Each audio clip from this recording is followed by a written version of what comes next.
You're okay. So, sir, may I know your name, sir? My name is Festus Uzoma Mbisiogu, Okay. CEO of Blue Diamond Logistics here in China, Okay. and CEO Shanghai Engineering Works and Industrial Limited in Nigeria. So, how long have you been in China and doing business here? Actually, we started in Dubai over 20 years ago with my partner Charles Hawkins Igwe. When the tram moved to Hong Kong and China, we relocated to Hong Kong and China last 14 years. And from here, we are in Vietnam, Newark in New Jersey, USA. And part of the business we're doing here is logistics, meaning that some of our customers that want to purchase a product, we help them in preparing the document. We do the shipping. We ship with our money, we clear with our money, we send to the door post. We make shipping or business very easy for all Nigerian clients. Okay. This is part of the business we do here. And when the train moved to Asia, from Dubai they follow us to China. We now locate to Vietnam. They follow us to Vietnam. So our own is to give them the attention they need in terms of doing business in China or overseas business. Okay. Yeah. Tell me what Nigerians export to the Asian countries and the places where you're doing business. What do they export? Yeah, that's a good question. Actually, most of them are into motor spare parts. Most of them are into electrical. Most of them are into household items, mainly household items, electricals like sockets, stabilizer, fan, and the rest of them, television and so on. Most of them are into gift items as well.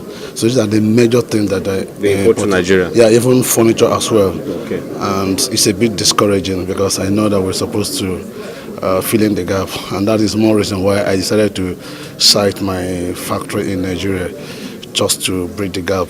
And part of the things we anchored on is the building materials.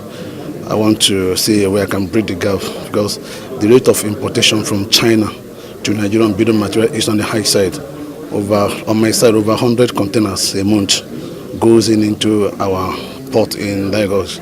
Most of them are building material and so on. So I said to myself, after the current call by the last administration, followed by the this present administration, Chief Awudobe, they requested that I should repatriate some of my funds back home. And I hearkened to their voice. So I cited an industry that is producing electrical pipes, borehole pipe, PVC ceiling, and security doors. And they have both profiles as well. The industry is cited in Imo State and in Owerri. And the Vice President has promised to commission it. He gave us a date, July 3rd, but something happened. It was postponed. The new date is yet to be fixed. Okay. So that's the essence of me starting my factory, to bridge the gap and to stop importation. Okay. Yeah. I was going to find out, what are there any things that we export right now to China?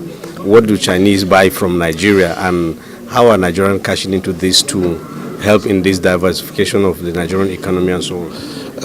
That is for now, what I think that Chinese do buy from Nigerians is wood.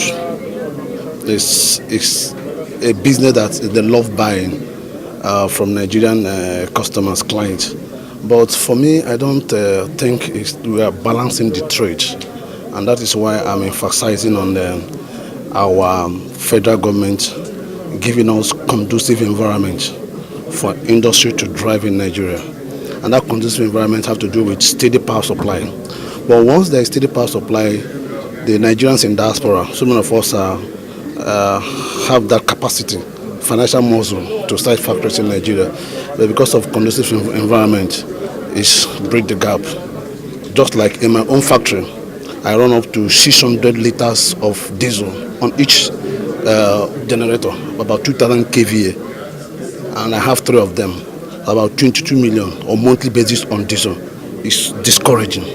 So imagine these pipes and so on and all this that I'm producing is being imported from China here. So for now, I will not say that the bilateral trade is balanced, because 80% of what we use in the country is from this country, and it's unfair. That's why I'm clamoring for steady power supply. Okay, now the president President Buhari is here, and what do you think he should be engaging the Chinese on in some of the takeaways in improving the environment at home? What do you think you should be focusing on? Yeah, before his coming here, I made a passionate appeal. I think it was on front papers last week, where I pleaded he should a kind of channel or make it a one-point agenda to use part of the fund that we discuss in this meeting on power sector. And I know why I'm saying it. Because part of the reason why we are suffering is because there is no power sector in Nigeria. So once there is power, the economy will drive.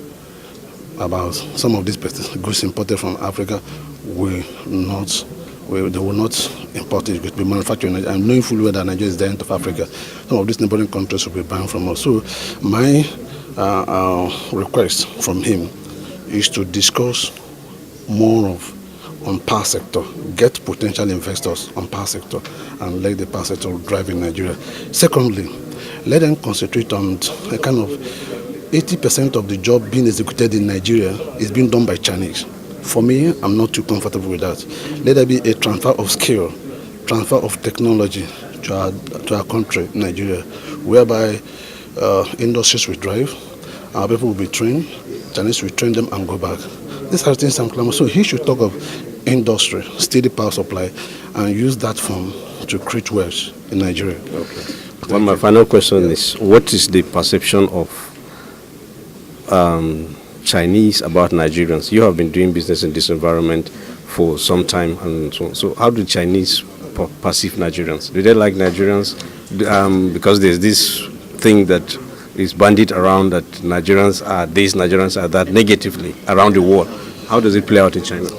It's very, very devastating for us here. I use the word devastating because they stereotype a lot. In Guangzhou, Guangdong province, recently, no Nigerian passport holder is allowed to stay in anything less than 4-star hotel. Thank God for the consulate office in Guangzhou. They are fighting it and they are winning. In Guangzhou, it's difficult for us to get a good accommodation for us holding Nigerian passports. In Guangzhou, a lot of things is happening. So I want to use the opportunity to plead with Mr. President to carry out a personal investigation about the suffering of Nigerians. Yes, most of us are bad. But for me, that have lived here for 40 years, I never committed any crime. Have I been in any police station? And so many Nigerians are like that. You cannot stereotype Nigerians to be bad. Oh, no, it's impossible. I don't like it. So the image, the relationship for us there is not too good, although I must praise them because they are trying to put their house in order. But I want to let them know that some Nigerians are bad. They should reconsider some of these policies. It's really affecting us. I want to tell you something. Statistics have shown that over $10 million flew in, both from banks to Guangzhou, from Guangdong province. And some have shown we contribute about 14% of the economy, Nigerians alone. But we are not benefiting some of these things that accrue to us to benefit as residents here. It's too difficult. And as I speak to you now, difficult for Nigerian holders to have a resident visa in Guangzhou. My family is not allowed. I lived there for 14 years. My wife and my kids is not allowed. Only one person is entitled. So devastating.